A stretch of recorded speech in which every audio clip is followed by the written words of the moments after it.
Last week with my episode with Peter Fortunato, we said something that stopped a lot of you in your tracks. We said your deal is your fault. And I get it. That word fault can sound harsh and may have some negative connotation to it, at least in today's age. But what if fault isn't about blame at all? So what if it's about power, the power to do something different next time? Because right now, a lot of investors are giving up. I mean, I see it all the time. Maybe you're seeing it. I'm getting a lot of phone calls. And I'm not going to say I haven't had thoughts myself about when things got tough, that wouldn't it be easier if I was doing something else? You know, they're saying real estate doesn't work anymore. You know, they're quoting Ray Dalio or, some guru on YouTube saying, oh, real estate's done. Haven't you heard? It doesn't work anymore. The rates are too high. The flips aren't selling. Rents are going down. Insurance costs are so high that deals don't even cash flow anymore. The deals just don't make sense. But a tough market doesn't mean opportunity's gone. It just means that the easy money is. So today I want to break down and really kind of do a follow-up to last week's episode with Peter Fortunato, the one called Your Deal is Your Fault. And I want to break down what it really means to take ownership when things don't go as planned with your deal. Why your failed deal might actually be your best teacher, and I really do believe that, and how to keep building when everyone else is sitting on the sidelines, because that's what it takes right now in this market. So, jumping into this, I got a lot of reactions to that episode. Courtney, that was insult to injury. I have a deal that's not going according to plan right now, and to see that my deal is my fault felt like you kicked me when I was down. And then I asked them if they listened to the episode, and a lot of times they didn't. And Pete and I actually talked about this, and he actually had a lot of conversations around this episode as well, where the word fault in today's day and age, it sounds very negative. And so him and I, we said, okay, well, what would we replace the word fault? And it's really maybe responsibility, ownership. And I know that's more of a mouthful, but that's really what we wanted to convey. So Pete and I had some long conversations around this, and also separate conversations with other people. And so this episode, again, my heart is to try to say, hey, let's pull out what we're really wanting to say. So I'm not going to sugarcoat it. This market, it feels heavy, right? And that's real. If you're feeling beat up by this market, if you've got a deal that is, making you depressed, or if you just feel like the hits keep coming, that's valid. I'm not immune to it. I've had deals, plural, not go according to plan.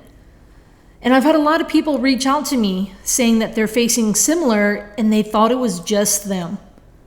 I wish I could record the number of phone calls I've gotten from people who were on the verge of wanting to give up, or they were, just to show you that it's not just you, and that we're all facing something to some degree. Look, I get it.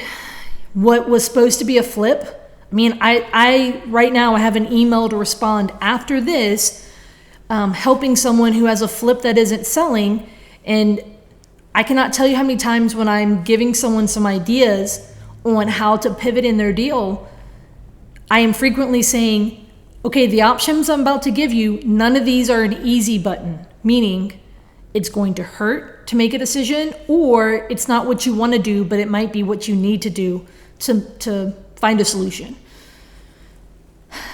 Obviously with interest rates high, and I've seen the cash flow shrink, whether it's from a refinance, so a cash in refinance that a lot of people are having to do, or whether it is a higher interest rate than you expected when you had to refinance, whether it is insurance costs, property taxes, rents coming down. Right now, real estate isn't as sexy as it once was. So what are most people doing right now when things get hard? Whether the deals, they're looking at a lot more deals and a lot less are penciling out and actually making sense. What are most people doing? They're stopping. They're giving up. They're sitting on the sidelines. They're moving they're saying, oh, well, have you seen the returns of the stock market? I might go to, crypto or gold or something else. But giving up, just because a deal didn't go according to plan, it says more about mindset than market conditions. Of course, things are not going to perfectly go according to plan. There's a lot of, I should have looked this up, but there's a lot of wartime, quotes that talk about how there's never been a plan for battle that survives the first line of attack. Meaning, you can war game like, hey, this is what I'm going to do. And then, but, for, let's just say, a battle, and then you think this is what I'm going to do. Well, that sounds great behind closed door with no, adversity. But the minute you come across, for example, the enemy, your plans have to pivot, right? I think, a lot of people understand the quote. I think it was, I forget who it was, some rapper, and I don't know why it's failing me right now. It's like, everyone has a plan until they get punched in the face, right? So then what are you doing? You're like focusing on your nose. Is it broken? You're focusing on the blood. Like, oh my gosh, my shirt's getting ruined with blood. All these things versus reacting to the punch or getting out of the way of another punch, right? We understand that that's what this market feels like right now. Whether you feel like you're getting a lot of punches, whether it's like, oh, this flip isn't going well, and then now I'm looking, oh, this tenant just destroyed this rental, or man, I thought I was really going to get, a good, buyer on this deal, but the buyers have been sucking, and they're just all lowballing me right now, or, this refinance didn't go according to plan, or I lost on this deal, whatever. I want to reiterate that your deal is your fault and your life is your fault, which is another saying that Pete has, really emphasized to me and to many of us within the community. It's not about shame. It really is about that word. We talk about ownership. And when circumstances shift, so markets, maybe it's just life circumstances, right? Fault isn't about guilt, right? It's about power and control, meaning you have the ability to change the outcome of a struggling deal. Some people have brought up the conversation on privilege, right? Especially when we say stuff like your life is your fault.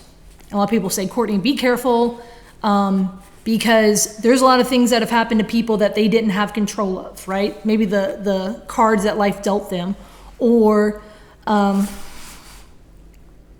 whatever, outside forces, right? Maybe the family they were born into, the socioeconomical situation that they were born into. Maybe it is, problems with family or genetical stuff or whatever. And I absolutely understand that point. But what we're saying here that's in a similar vein is that you can't control the things that happen to you in the same way you can't control the market. But what you can do is control how you react to it. Do you live in that? Do you wallow in it? Does it become your whole identity? Do you let it cause you to doom spiral? That, hey, things will never get better for me? I've fallen prey to that at times. I've had to tell myself, this will eventually pass too. But because there's been some days that I'm like, man, today is so rough. And I forget that of all the bad days I've survived, because that day felt heavy. It was blinding me, right? From knowing the reality that this too shall pass. But I just want to remind you guys, when we say, your deal is your fault, your life is your fault, that means you have the ability to take ownership. It is not delegate it to someone else. Someone else will not care as much as you will. But that is where the opportunity is, right?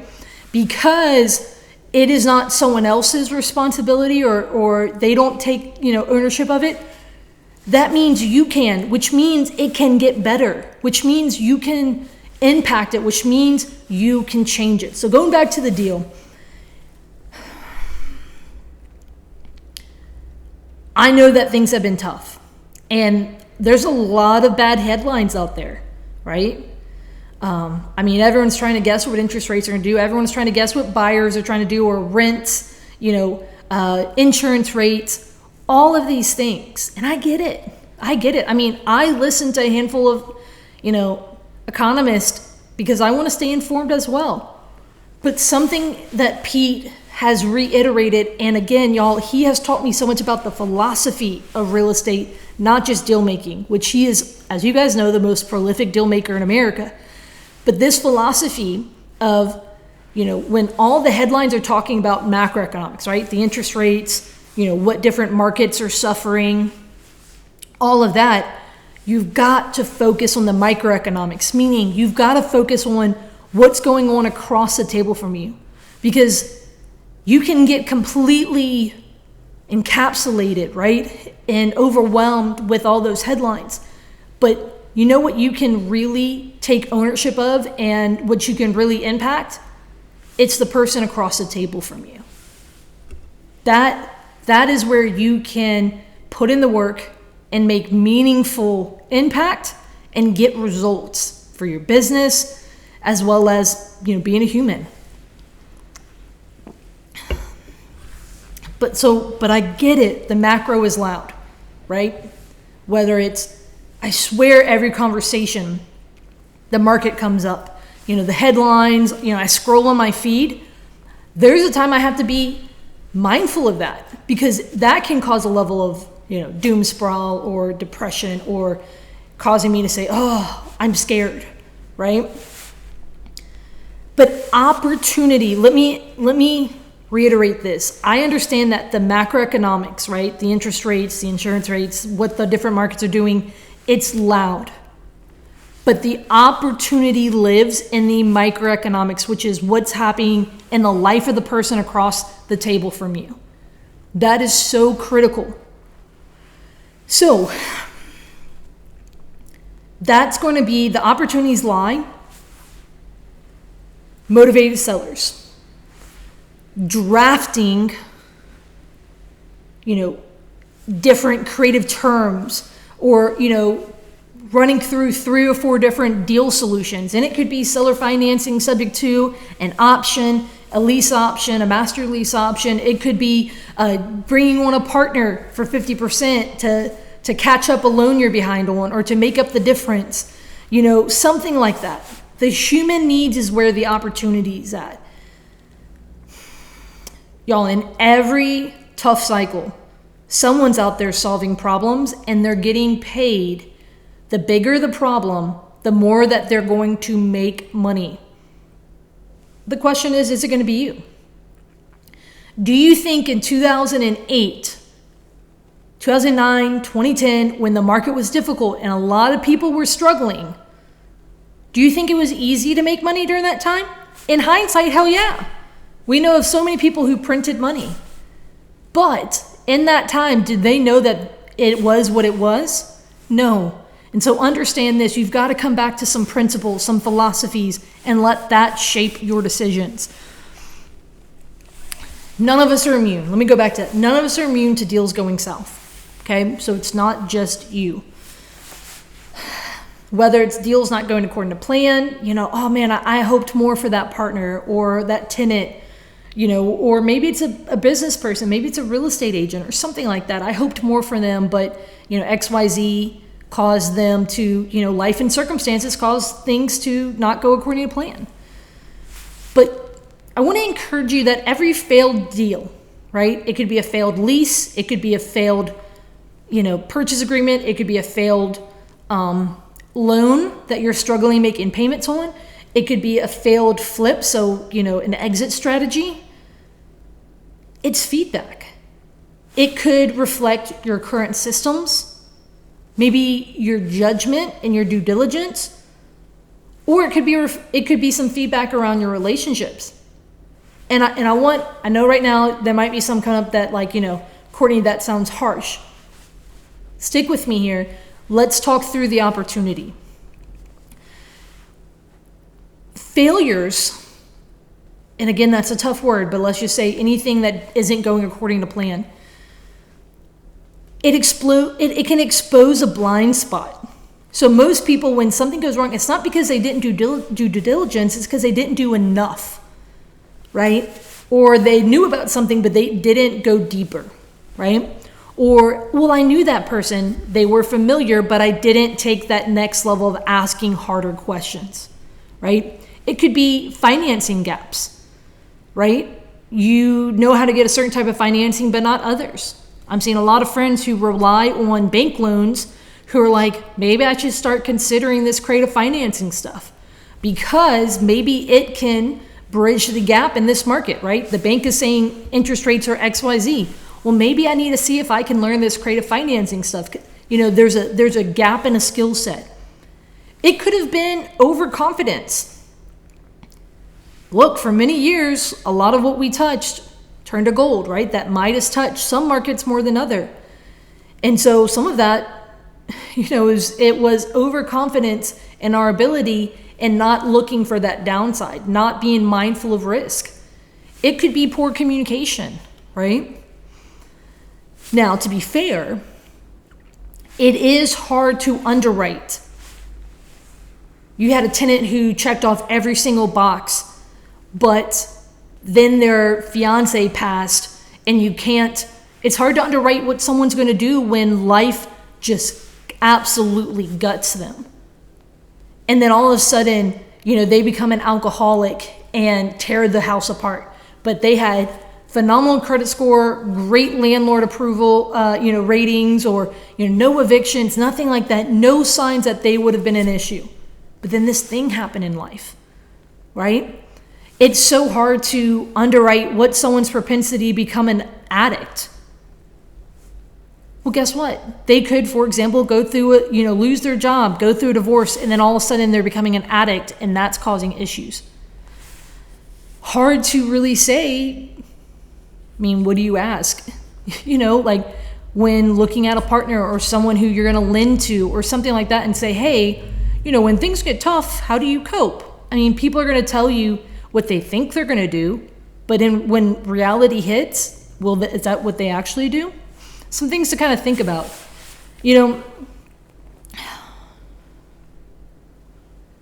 For me, I've brought up John Shaw before, right? That analysis of those deals. I'll be honest, I've loved the idea, but I haven't taken the discipline to do it, which John Shaw in his book, Building Wealth One House at a Time, he talks about this. He says, take the deal, break it down, and then, break it down like in detail. How did I find the deal? What went well? What didn't go well? What should I do again? What shouldn't I do again? What was the outcome of the deal? All of that, and kind of have like a deal analysis. And I love that because you can then pick up on what was something that should be a good habit. Like, oh, I pulled over and door knocked and talked to the neighbor to learn about the seller. Like, hey, that was a good habit to have. Versus, I made a bad decision around a partner and I went with who was familiar versus who was actually the better fit. Like, whatever may be the bad habit. So I want to encourage you to do that autopsy, right? Whether it's a current deal not going well or a previous deal that didn't go well, something along those lines. So you want, again, what did I do right? What did I do wrong? What will I do differently next time? Because again, you want to build upon good habits and remove bad habits in your life. Understand there's outside forces that are at play, right? Life circumstances, things that you can't predict, you can't underwrite. But there's things that we can always improve on. So, and remember that it's feedback. It's not final. This is not, all encompassing, everything about you is what this deal is so reflective of you. But, a deal falling apart could highlight a skill that you haven't developed yet. We talked about that a little bit, right? It's not a dead career. Doesn't mean you should give up. It means maybe you have some work to do. Maybe this is what you should then focus on learning about. Maybe a book, a podcast, a seminar, course, mentor, something like that. It could be a specific skill set that you seek out. Maybe it's raising private money. Guys, every problem in a deal, point blank, it points to a skill gap, right? Maybe it's communication with the seller. Maybe it's negotiation with the seller. Maybe it is communication with partners. Maybe it's paperwork and administrative. Maybe it's bookkeeping. Maybe it's deal structuring. Maybe it's running comps. Maybe it is your ability to get certain type of financing or your limitations around financing. Maybe it is your rehab, evaluation. Maybe it is your scope of work. Maybe it's your budget, an ability to, build out a budget, stay on budget, try to come in under budget. Like, where is that skill gap? That deal analysis can help you highlight it. So I want to encourage you to do this, right? So identify what went wrong. And don't overwhelm yourself with like 30 things to improve on, right? We don't do that here, right? I want you to just one variable, right? So not everything, but what is the thing that it would really help you if you adjusted this one thing. And then retest it in the next deal, right? And that's how you attack bad habits and then build good habits in its place. And then I want to encourage you to document it so it becomes a system, not just a lesson. So for example, if you lent money to someone and the deal isn't going according to plan, I want you to analyze what went wrong.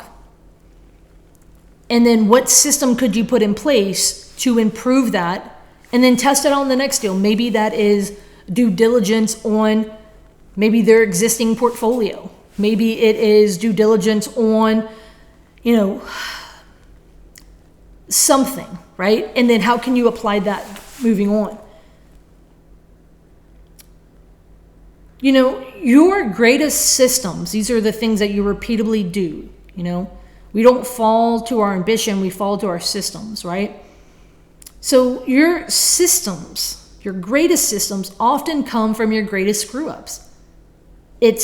They're never going to be able to get this over on me again, right? Maybe with the tenant, you called someone, they gave a glowing review, and then in hindsight, you learned it was their friend. Well, great. What system could you build in place to avoid that in the future, right? I mean, think about it. So many times in my lease, a clause will get added because of a lesson learned, right? Something didn't go right. I learned my lesson, and so then we built it into the lease to protect us from it again in the future. That's one way we try to build our system so that we can avoid this in the future. You want to take a failed deal into a repeatable framework to improve from and to avoid. Now, ultimately, how do you really win here? Because yes, we can make money in real estate. But as Jim Rohn said, don't seek to become a millionaire for the $1 million. Seek to become a millionaire for what that pursuit will make of you. It will demand you to become, to earn it. So I want to encourage you. I want you to look at the character development that when a deal goes south can produce you with. Failure can teach you things about patience, because usually a solution isn't immediate. It can teach you things about humility. Look, it's not easy to say, hey, I lost money on a deal, or I thought I knew what I was doing and something didn't go according to plan. It could teach you about follow through. It could teach you about decision making. It could teach you about communication. We could go on and on here. Now, long-term wealth, it is directly tied to relationships. You've heard it said before that your net worth is tied to your network. But as Pete talked about in the episode, that long-term wealth can really, really compound when you handle failure with integrity with your relationships. He talked about never risk a long-term relationship for short-term profit. That is huge. That right there, worth the price of admission. I know you don't pay anything to listen to this podcast, but seriously, so powerful, because what does that mean? It means that things are noticeably, it is easy to make a decision that is in the short term, it's easy. But guys, I want you to think long term. You are not an investor for 30 minutes. I want you to think like an investor for 30 years. And a lot of people are leaning towards the easy button because of the expediency, because again, it's an easier solution today. Guys, don't give up.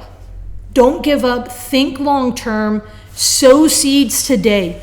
You want to know where character gets forged? It's in the fire. And so I know things may be heating up in this market, but don't look past the opportunity to grow, but also to make a stand for who you are, or maybe it's who you want to be. Truly. And a lot of folks, maybe you said, Courtney, I've made some bad decisions in this market. I've burned some relationships. Well, guess what? Every single day, you get to start again.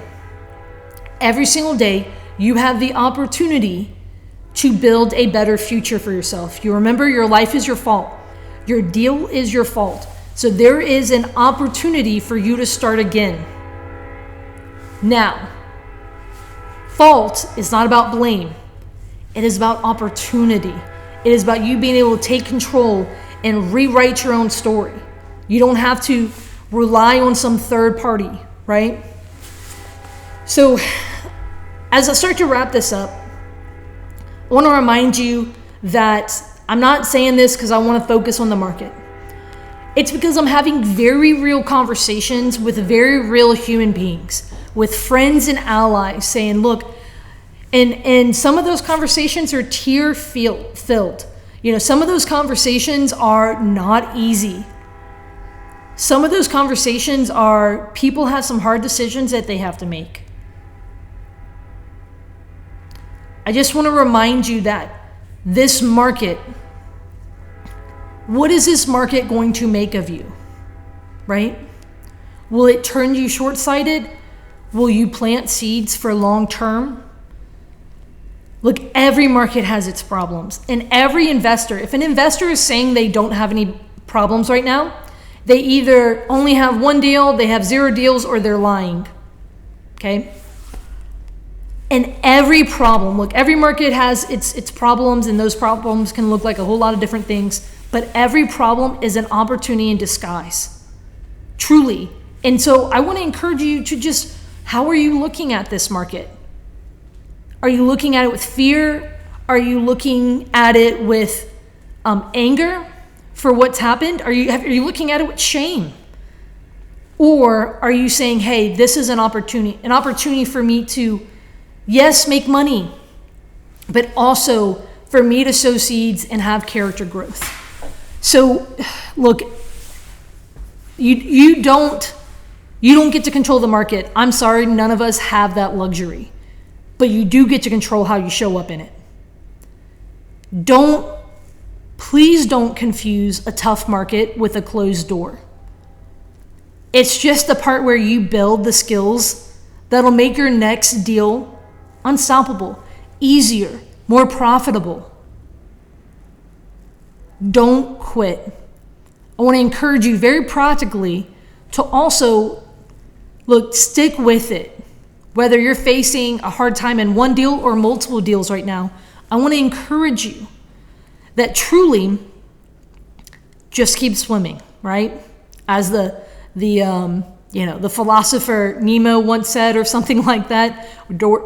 Dory just said in Finding Nemo, it's just keep swimming. But truly, I want to encourage you to not make a major decision when you're emotional. I know that's not easy right now, right? When things are tough, I've had many folks call and say, hey, I'm considering quitting real estate, going and getting a job. And for some people, that is, the right call for them and their family. But I want to encourage you, when emotions are high, do not make a long-term big decision. Now, here is my challenge for you, okay? If you listen this far, I appreciate you as always. I want to encourage you to go back to a deal that went sideways. Maybe it's an existing deal that went sideways. The one you'd rather forget, that hurts to think about. And I want to encourage you to study it. What did it expose? Ask these questions, right? What did it expose about your systems, your communication methods, or your mindset? Because that's the blueprint for how you improve the next deal. The investors who, I want you to really think about this. Look, the investors that make it through tough markets aren't the ones with perfect timing. They're the ones who keep learning when it's easier to quit. Part of a tough market is surviving it, not just making deals. Not just making deals. Think about it as rough seas, right? A part of getting through rough seas is not just the starting the journey and the ending the journey, or just existing in it. It's, there is some skill to getting through those rough seas. But part of that is not giving up and letting the seas overtake you. So my friends, in this tough market, don't let the difficult parts of deals going south, deals going sideways, whatever that may look like for you, don't let it overtake you. Stay in the game. Ultimately, I want you to remember that your deal is your fault. And that's not about blame. It's about power. And if anything, if it's your fault, it means you're in control. And so you can get back into that driver's seat and say, hey, where do I want to take this? And that's what I want for you. To take back control, learn from what didn't work, and keep building when everyone else is wanting to give up. Look, I want to thank you for listening to the Strategic Success Podcast. If this episode hit home, I want to encourage you to share it with another investor. I mean, who knows? Maybe there's folks who are in a tough season that this perspective might be the thing that keeps them in the game. And that right there, that can be a strong part of being a friend in a tough season. It's encouraging them, right? Hey, don't give up. Hey, how can I come along? I know you were saying that this deal was being difficult for you. Hey, let me send you this episode and let's jump on a phone call about it. Let's talk through it. Let's maybe have an ideation session where we come up with some creative ways to solve this. You never know what that can lead to. Maybe you can get involved in the deal. Maybe you can help a friend, sow a seed, become a strong ally. Guys, I'm Courtney Fricky, and as always, I want to encourage you to take the next right step toward your success. Appreciate you guys. See you on the next episode.